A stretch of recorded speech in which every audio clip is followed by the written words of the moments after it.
नमस्ते प्यारे देशवासियों। आज हम आपको एक ऐसे सफर पर ले चलेंगे जो हमारे देश की आत्मा को दर्शाता है। भारत के शानदार लोकतंत्र के सफर में आपका स्वागत है। ये लोकतंत्र जो हमारे देश की विविधता और एकता का प्रतीक है, हमें गर्व से भर देता है। कल्पना कीजिए, हमारी सरकार एक भव्य ऑर्केस्ट्रा की तरह है, जहां हर वाद्य यंत्र एक सुरीला संगीत बनाने में अपनी महत्वपूर्ण भूमिका निभाता है। हर शाखा, हर विभाग एक सुर में काम करता है। हमारे पास कार्यपालिका, विधायिका और न्यायपालिका है, जो हमारे विशाल और विविध राष्ट्र को चलाने के लिए मिलकर काम करती हैं। ये तीनों शाखाएं मिलकर हमारे लोकतंत्र को मजबूत बनाती हैं। आज हम ये समझने के लिए एक सफर पर निकल रहे हैं कि ये संस्थान कैसे काम करते हैं, जिसकी शुरुआत कार्यपालिका से करते हैं। कार्यपालिका, जो हमारे देश के प्रशासन का दिल है, नीतियों और कानूनों को लागू करती है। जैसे कंडक्टर ऑर्केस्ट्रा का मार्गदर्शन करता है, वैसे ही कार्यपालिका कानूनों और नीतियों को लागू करती है, जिससे हमारे देश का काम सुचारू रूप से चलता है। यह शाखा सुनिश्चित करती है कि हमारे देश की गाड़ी सही दिशा में चलती रहे। तो अपनी सीट बेल्ट बांध लीजिए, क्योंकि अब हम भारतीय शासन की दिलचस्प दुनिया में उतरने वाले हैं। यह सफर न केवल ज्ञानवर्धक होगा, बल्कि आपको हमारे देश की गहराई से परिचित कराएगा। बड़े खुलासे के लिए तैयार हैं? आइए शुरू करते हैं। इस सफर में हम जानेंगे कि कैसे हमारी सरकार के विभिन्न अंग मिलकर काम करते हैं और हमारे जीवन को प्रभावित करते हैं। कार्यपालिका हमारी सरकार का इंजन रूम है। यह वह शक्ति है जो हमारे देश की नीतियों और योजनाओं को धरातल पर उतारती है। यह वह टीम है जो कानूनों को अमल में लाती है और यह सुनिश्चित करती है कि वे हमारे देश के हर कोने तक पहुंचें। चाहे वह ग्रामीण इलाकों में संसाधनों का वितरण हो या दूर दराज के क्षेत्रों में सरकारी सेवाओं की उपलब्धता, कार्यपालिका का काम हर जगह दिखता है। इन्हें ऐसे समर्पित कार्यकर्ता समझिए जो रोशनी जलाए रखते हैं, सड़कों को पक्का करते हैं और हमारे देश को सुचारू रूप से चलाते हैं। सड़कों को पक्का करते हैं, पुलों का निर्माण करते हैं और यातायात को सुचारू बनाते हैं। ये सुनिश्चित करते हैं कि हमारे देश की बुनियादी ढांचा हमेशा मजबूत और सुरक्षित रहे। ये शाखा राष्ट्रीय रक्षा और विदेश नीति से लेकर शिक्षा और स्वास्थ्य सेवा तक हर चीज के लिए जिम्मेदार है। सेना की सुरक्षा से लेकर कक्षा में शिक्षा तक हर क्षेत्र में इनका योगदान है।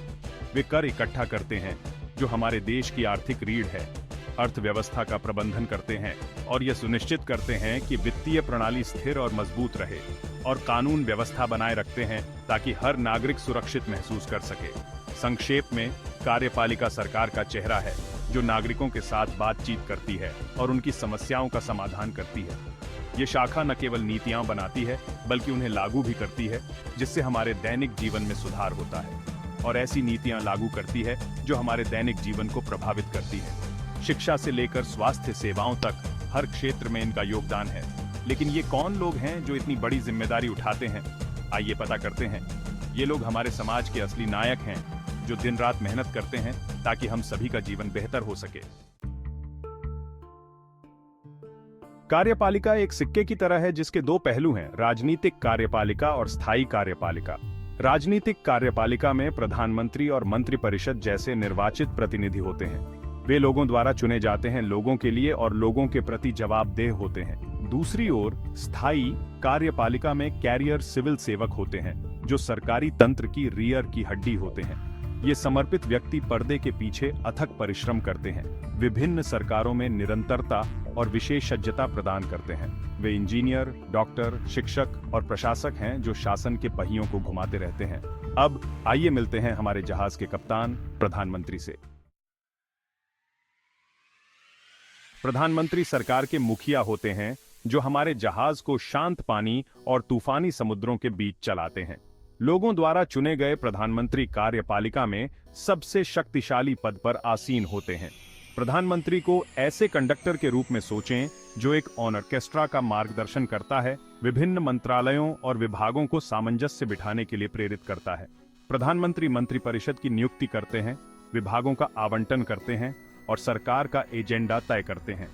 आर्थिक सुधारों से लेकर विदेश नीति के फैसलों तक प्रधानमंत्री का नेतृत्व हमारे राष्ट्र के भाग्य को आकार देता है। लेकिन कप्तान को भी एक भरोसेमंद दल की जरूरत होती है। यहीं से कैबिनेट की एंट्री होती है। कैबिनेट वरिष्ठ मंत्रियों का एक समूह है, जिसे देश चलाने में सहायता के लिए प्रधानमंत्री द्वारा चुना जाता है। ये मंत्री विभिन्न क्षेत्रों में विशेषज्ञ होते हैं और अपने अनुभव और ज्ञान का उपयोग करके देश के लिए महत्वपूर्ण निर्णय लेते हैं। ये मंत्री विशिष्ट विशेषज्ञों की तरह होते हैं जो अपने अपने मंत्रालयों में गहराई से काम करते हैं, जिनमें से प्रत्येक के पास वित्त, रक्षा या स्वास्थ्य जैसे विशिष्ट मंत्रालय होते हैं। वे अपने मंत्रालयों के कार्यों को सुचारू रूप से चलाने के लिए जिम्मेदार होते हैं। वे एक टीम के रूप में मिलकर काम करते हैं, एक दूसरे के साथ विचार विमर्श करते हैं और सामूहिक रूप से निर्णय लेते हैं। प्रधानमंत्री को सलाह देते हैं और महत्वपूर्ण निर्णय लेते हैं जो देश की दिशा और नीतियों को प्रभावित करते हैं। ये निर्णय हमारे जीवन के हर पहलू को प्रभावित करते हैं, चाहे वह आर्थिक हो, सुरक्षा हो या स्वास्थ्य। कैबिनेट की कल्पना कुशल डॉक्टरों की एक टीम के रूप में करें जो मिलकर काम करते हैं और अपने अपने क्षेत्रों में विशेषज्ञता रखते हैं, जिनमें से प्रत्येक चिकित्सा के एक अलग क्षेत्र में विशेषज्ञता रखता है। वे अपने ज्ञान और अनुभव का उपयोग करके रोगियों की देखभाल करते हैं। वे समस्याओं का निदान करने, उपचार के विकल्पों पर चर्चा करने और उपचार के विकल्पों पर चर्चा करने और रोगी की भलाई सुनिश्चित करने के लिए एक साथ आते हैं। रोगी की भलाई सुनिश्चित करने के लिए एक साथ आते हैं, जो इस मामले में हमारा राष्ट्र है। वे एक टीम के रूप में काम करते हैं, लेकिन अंतिम निर्णय किसका होता है? लेकिन इस टीम प्रयास में अंतिम फैसला किसका होता है? आइए पता करते हैं। प्रधानमंत्री के पास अंतिम निर्णय लेने का अधिकार होता है, लेकिन यह पूरी टीम के सामूहिक प्रयास का परिणाम होता है।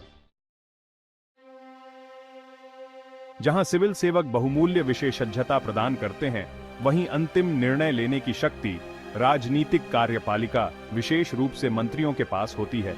वे लोगों के प्रति जवाबदेह होते हैं और उन्हें ऐसे फैसले लेने चाहिए जो राष्ट्र के हित में हों। यहीं से कहानी में नया मोड़ आता है। मंत्री हालांकि निर्वाचित प्रतिनिधि होते हैं, लेकिन हो सकता है कि वे हमेशा अपने अपने क्षेत्रों के विशेषज्ञ न हों। उदाहरण के लिए, हो सकता है कि स्वास्थ्य मंत्री डॉक्टर न हों, हालांकि विशेषज्ञों की सलाह, लोगों की जरूरतों की अपनी समझ और अपने स्वयं के राजनीतिक निर्णय के आधार पर स्वास्थ्य सेवा नीतियों पर अंतिम फैसला उन्हीं का होता है। अब आइए अपना ध्यान भारत के राष्ट्रपति की ओर मोड़ें। भारत के राष्ट्रपति हमारे राष्ट्राध्यक्ष हैं, राष्ट्रीय एकता के प्रतीक हैं और हमारे संविधान के संरक्षक हैं, जबकि प्रधानमंत्री और मंत्रिपरिषद के पास वास्तविक कार्यकारी शक्ति होती है। राष्ट्रपति हमारे लोकतंत्र के सुचारू संचालन को सुनिश्चित करने में महत्वपूर्ण भूमिका निभाते हैं। राष्ट्रपति को एक बुद्धिमान और अनुभवी बुजुर्ग के रूप में सोचें, जो मार्गदर्शन प्रदान करते हैं और यह सुनिश्चित करते हैं कि सरकार संविधान की सीमाओं के भीतर काम करे। राष्ट्रपति प्रधानमंत्री की नियुक्ति करते हैं, संसद द्वारा पारित विधेयकों को मंजूरी देते हैं और सशस्त्र बलों के सर्वोच्च कमांडर के रूप में कार्य करते हैं। लेकिन अन्य देशों के प्रेसिडेंटियों की तुलना में राष्ट्रपति की भूमिका कैसी होती है? आइए देखते हैं। 8वां भाग, दुनिया भर के राष्ट्रपति, कई भूमिकाओं की कहानी। एक राष्ट्रपति की भूमिका अलग अलग देशों में काफी भिन्न होती है। कुछ देशों में राष्ट्रपति सरकार के मुखिया होते हैं, जिनके पास महत्वपूर्ण कार्यकारी शक्ति होती है। दूसरों में राष्ट्रपति की भूमिका काफी हद तक औपचारिक होती है, जिसमें प्रधानमंत्री सत्ता की बागडोर संभालते हैं। उदाहरण के लिए, संयुक्त राज्य अमेरिका के राष्ट्रपति राज्य के मुखिया और सरकार के मुखिया दोनों होते हैं, जो कानूनों को लागू करने और सेना को आदेश देने के लिए जिम्मेदार होते हैं। इसके विपरीत, भारत के राष्ट्रपति की भूमिका अधिक सीमित है, जो संविधान को बनाए रखने और निर्वाचित सरकार को मार्गदर्शन प्रदान करने पर केंद्रित है। अब आइए अपना ध्यान हमारे लोकतंत्र के एक और महत्वपूर्ण स्तंभ, न्यायपालिका पर केंद्रित करें। 9वां भाग, न्यायपालिका की बारी, न्याय आ रहा है। हमने कार्यपालिका का पता लगाया है, जो हमारे लोकतंत्र का इंजन रूम है। लेकिन क्या होता है जब विवाद उठते हैं, जब कानूनों को चुनौती दी जाती है या जब नागरिक न्याय चाहते हैं? यहीं पर न्यायपालिका कदम रखती है, कानून के शासन को बनाए रखती है और सभी के लिए निष्पक्षता सुनिश्चित करती है। अपनी यात्रा के अगले एपिसोड में हम भारतीय न्यायपालिका की दिलचस्प दुनिया में जाएंगे, इसकी संरचना, शक्तियों और हमारे अधिकारों और स्वतंत्रता की रक्षा में इसकी महत्वपूर्ण भूमिका का पता लगाएंगे। इस रोमांचक अन्वेषण को देखना न भूलें। 10वां भाग देखते रहें। भारत के लोकतंत्र की कहानी, नियंत्रण और संतुलन, साझा शक्ति और विभाजित जिम्मेदारियों की एक मनोरंजक गाथा है। हमने अभी इस जटिल प्रणाली की सतह को खरोंचना शुरू ही किया है। अगले एपिसोड के लिए बने रहें, जहां हम भारतीय न्यायपालिका के रहस्यों और हमारे लोकतंत्र में इसकी महत्वपूर्ण भूमिका को उजागर करेंगे। 11वां भाग बातचीत में शामिल हों। कार्यपालिका पर आपके क्या विचार हैं? क्या आपके मन में प्रधानमंत्री, राष्ट्रपति या मंत्रिपरिषद के बारे में कोई सवाल है? नीचे दिए गए कमेंट्स में अपने विचार और प्रश्न साझा करें। आइए एक दूसरे से सीखें और इस अविश्वसनीय लोकतंत्र, जिसे हम भारत कहते हैं, की अपनी समझ को और गहरा करें। अभी के लिए ये वीडियो हम यही खत्म करते हैं और आगे चैप्टर समझने के लिए हमारी अगली वीडियो देखिए। और अगर आपको कोई अध्याय समझ में आया तो कमेंट करें। ऐसे ही जानकारी के लिए हमारे चैनल को सब्सक्राइब करें